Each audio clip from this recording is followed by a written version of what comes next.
and called for children to spend more time at school and for school holidays to be shortened, etc., because we have to do this for America. No, Mr. Obama, you have to do this for the agenda of the masters that you dance to the tune of, because it's about taking more time away from children with their parents, taking away more parental influence, more individuality influence, so the state all-encompassing blob mind program can get more access to their minds for longer. David, and this is why in Britain, I'm sure it's happening in America too, I'm sure you'll confirm this, but in Britain, we're having children taken away from their parents by social services. In fact, I know it's happening in America because I've done some research recently on it, for the most extraordinary reasons. For instance, we've had a couple, they spent £38,000 on fertility treatment to have a child. When the social services came round after the child was born, just a very, very small baby, the mother joked that the birth had ruined her figure, just to laugh. They took her children away, and they're still taking her children away. And then what the social services say is, if you want to see your children at all, like once a month or so, then you must not challenge our decision. Otherwise, you're never going to see them again. This and is you what's must going on. pay And them. it's not kind of here and there, one time in a million. It's becoming more and more constant, more and more common. And it's And all David, part let me of this throw this process out. Let me throw this described in out. Brave New World.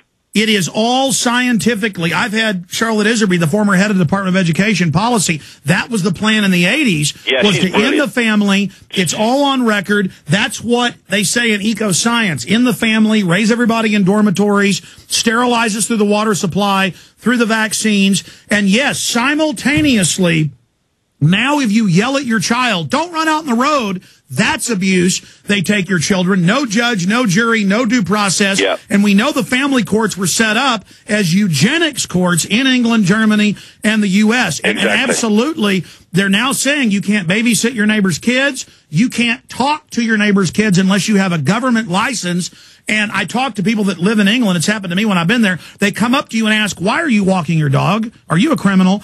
And so everyone's being trained to answer questions. The secret police are everywhere. And now in Europe, England, and the U.S., they go into the schools. And I saw this in Billings, Montana, when I was there last week at the hotel, a whole hotel full of Girl Scouts being trained by Homeland Security to spy. Yeah. I wasn't reading this in the AP. It was in the news. I was witnessing it without even looking, David. I Go know, ahead. and you know, it's interesting. The more I research this, and the more I go down these different channels of control, manipulation, and imposition, the more times the name Rothschild ends up at the end of it. You know, this whole mind manipulation, Brave New World, and all the rest of it, this social engineering, comes out of the Frankfurt School in Germany, which moved then into America to change the face of America. That's what he wanted to do. The Frankfurt School was fundamentally connected to the House of Rothschild. It's the Tavistock Institute of Human Relations is another face of this, or another mask on its face. And then you go through the banking system, which is happening now. The Rothschilds have controlled the banking system globally for centuries, and the more and more as time has come to the present day. We need to focus on this dynasty because it really is at the core, the spider of this whole web, and they operate in the background. So you know, once upon a time, as you well know, everyone knew about the Rothschilds' power. What they've done through the latter part of the 20th century is hidden behind front organizations, front nominee directors, all the ways that they do it, to hide the extent of their power.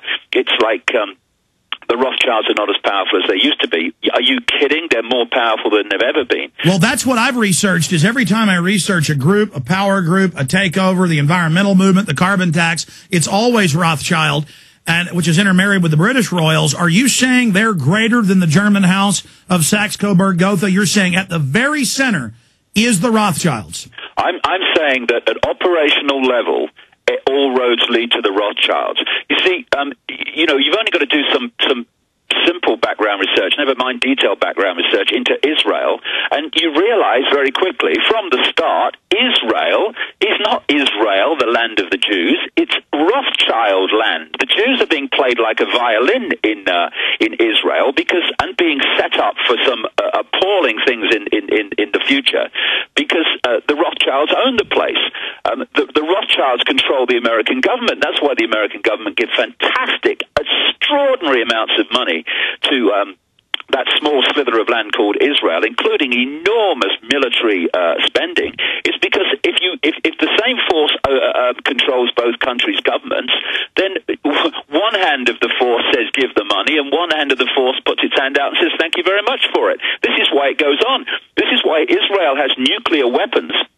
And we have this, Alex, tell me it's not true, but it is, this policy, official policy in America, not to ask them if they have them. Obama's just confirmed that he's going to continue to that. So we're saying, oh, great danger to the world, Iran, or they might develop a nuclear weapon. And then we've got this fantastic nuclear arsenal in Israel, of course, who have never been slow in using high-tech weaponry. That's why we had the head of the International Energy Agency, Nuclear Energy Agency, Atomic Energy Agency, this week, saying that the biggest threat to the Middle East is the nuclear arsenal of Israel.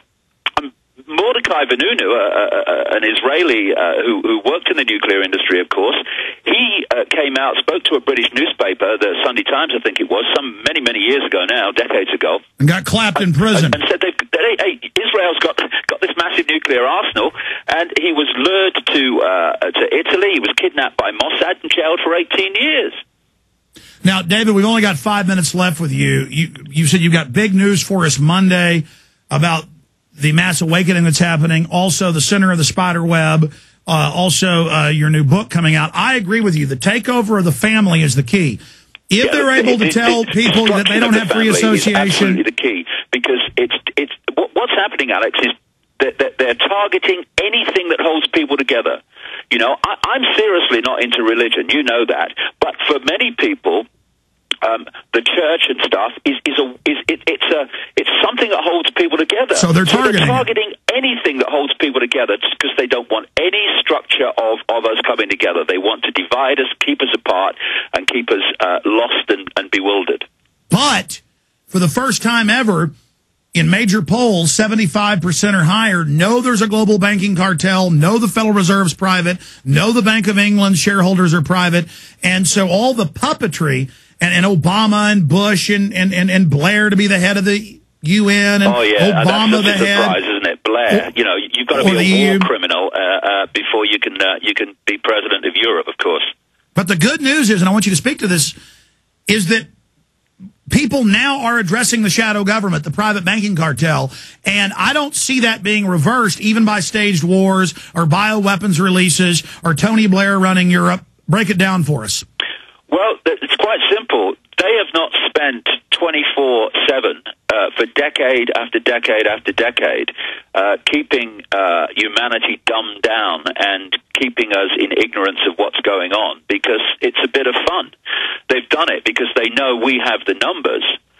They may have the military, they may have law enforcement, they may have the media, may have all of these things, but we've got the numbers, because the number of people in full knowledge and full awareness of what they're doing is a tiny fraction of the number of people on this planet. And what terrifies them is enough of those people waking up and seeing what's happening. It is happening. It is people are waking up in increasingly large numbers, and they may seem to be, you know, all powerful. They're not. They're not all powerful. We're going to see that as the next few years pass.